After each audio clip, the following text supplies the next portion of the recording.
हर किसी के सपने होते हैं। अब सपने चाहे छोटे हो या बड़े, इनका आपके जीवन में बड़ा महत्व होता है। इन लक्ष्यों की प्राप्ति का संबंध हमारी खुशी और भलाई से होता है। ये आत्मा सम्मान में वृद्धि करने का एक तरीका है। अपने लक्ष्यों को प्राप्त करने की कोशिश हमें बेहतर इंसान बनाती है और हमारा वर्चस्व स्थापित करता है। इसीलिए इंतजार मत कीजिए। अपने लक्ष्य को कैसे प्राप्त करें, उस कार्य को महत्वपूर्ण मानकर जी जान लगा दीजिए।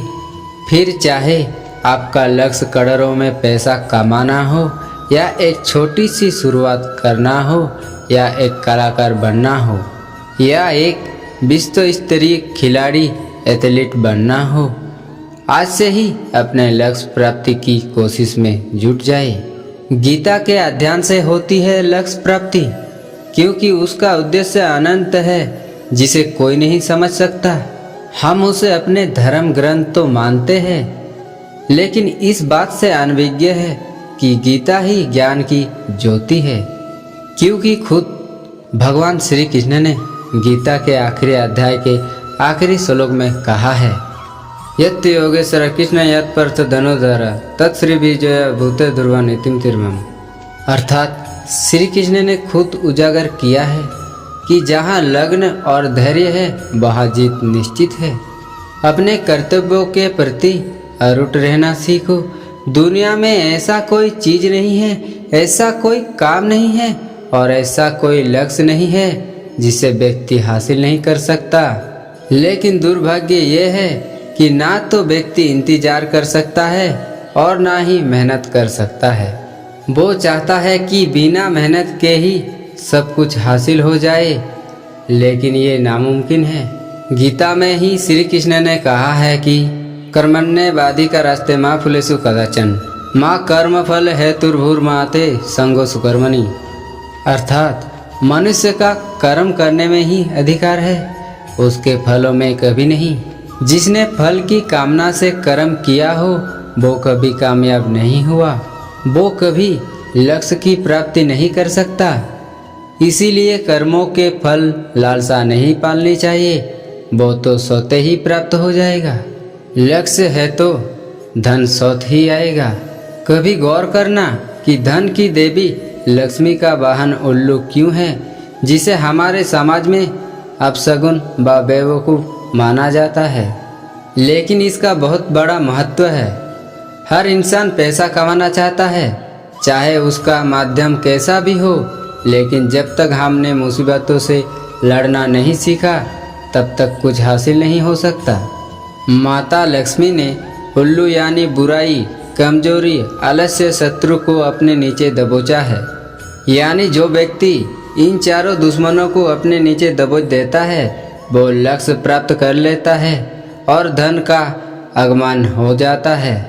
और जिसने इनका साथ दिया वो कभी लक्ष्य प्राप्त नहीं कर सकता। लक्ष्य पाना आसान नहीं क्यों? ये मनुष्य जीवन बड़ी मुश्किल से प्राप्त होता है। वो जिसने इसका महत्व नहीं समझा उसका जीवन पशु के समान रहा है। अगर लक्ष्य पाना आसान होता तो दुनिया का हर व्यक्ति अंबानी और टाटा होता। अगर आप इनकी जीवनी पढ़ेंगे तो पैरों तले जमीन खिसक जाएगी। इन्होंने संघर्ष रात दिन जीवन व्यतीत किया है। बचपन में ही लक्ष्य बना दिया था और तमाम उलझनों व परेशानियों को परवाह ना करते हुए इस मुकाम तक पहुँचे हैं। लेकिन कुछ लोग असफल होने का कारण अपने भाग्य को मानते हैं, जबकि उनकी असफलता का कारण उनकी खुद की कमजोरी होती है। कोई भी गॉड गिफ्ट नहीं होता, सब कुछ यहीं पर तरसना पड़ता है। एक पत्थर वो भी है जो कीचड़ में रहता है, जिसकी सभी निंदा करते हैं, और एक पत्थर वो भी है जो मंदिर में पूजा जाता है। आप खुद ही अपना अवलोकन कीजिए और अपने लक्ष्य को फोकस कीजिए। अपने लक्ष्य से ध्यान न हटाए। संकल्प लीजिए कि कुछ भी हो जाए, जिस लक्ष्य को चुना है चाहे कुछ भी हासिल ना हो, मैं डटा रहूँगा। तुम्हारी संकल्प शक्ति ही तुम्हें मंजिल दिखाएगी। जीवन में मिलने वाली विफलताएं दरअसल विधाता की तरफ से ली जाने वाली हमारी परीक्षा ही समझिए। हम अपने जीवन में लक्ष्य को पा सकेंगे या नहीं, ये हमारी पात्रता पर निर्भर है। हमें अपना ध्यान लक्ष्य पर केंद्रित रखकर आगे बढ़ना चाहिए। मन में कुछ भी द्वंद्व ना पाले, भयभीत ना हो। मान लीजिए आपको नदी के उस पार जाना है, बीच में तूफान आ जाता है, तो अगर आपकी नज़र लक्ष्य से भटक जाती है तो आप भी भटक सकते हैं। और अगर आप ये समझे कि ये केवल एक भ्रम है तो कोई भी तुम्हारा कुछ नहीं कर सकता। तुम्हारा हौसला ही तुम्हारी सफलता होगी। अगर आपकी नज़र लक्ष्य पर केंद्रित है तो पानी का तेज बहाव भी आपको रोक नहीं पाएगा।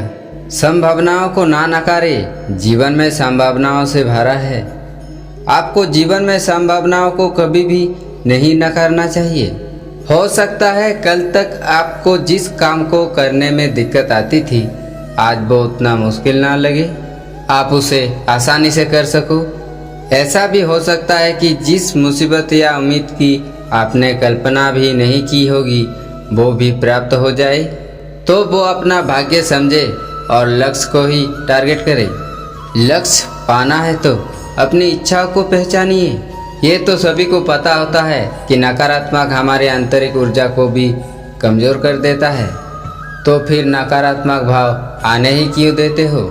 हम सारी जिंदगी खुद को दूसरे के चश्मे से देखते हैं और कोशिश सभी को यही रहती है कि हम जो नहीं हैं वो बन जाए और लोग हमें पसंद करें। बस हमें ज़्यादा मेहनत ना करनी पड़े। मेहनत करने से हर कोई बचना चाहता है, तो आपको कोई अधिकार नहीं है बड़ा लक्ष्य रखने की। आप जैसे हैं बहुत अच्छे हैं। अपनी इच्छाओं को पहचानिए। आप जितने भी महान लोगों को जानते हैं, सबके जीवन को देखिए और हो सके तो उनकी अच्छाई को अपने जीवन में उतारने का प्रयास करें। आपको उनमें से कोई भी ऐसा नहीं मिलेगा जिसने महान बनने की कोशिश की हो। उसे अपना सहारा मानकर लक्ष्य के पीछे जुट जाए और हार को हरा दीजिए। सकारात्मक वातावरण तथा मन बनाए, लक्ष्य जरूर आपके करीब होगा। एक दिन में सफलता वो लक्ष्य नहीं प्राप्त होता है। अगर आपका ये मानना है कि लक्ष्य एक दिन में प्राप्त हो जाएगा, तो आप अपना और किसी और का समय भी बर्बाद कर रहे हैं, क्योंकि किसी को भी सफलता एक दिन में नहीं मिलती। सफलता का सफ़र लंबा और जोखिम भरा होता है।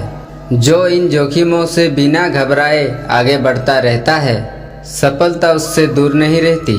जब आप परिपक्व बन जाते हैं, जब आप अपने भविष्य के बारे में सोचने योग्य हो जाते हैं, जब आप किशोर अवस्था में पहुंच जाते हैं, यानी जब आप स्कूल जीवन में पढ़ रहे हैं, तभी से लक्ष्य निर्धारित करना चाहिए और उसी को माध्यम बनाकर ज्ञान अर्जन करना चाहिए।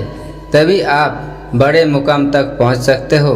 ये नहीं कि आपने कल सोचा और आज वो प्राप्त हो जाए। ऐसा होता तो लक्ष्य या सफलता का कोई अस्तित्व ना होता।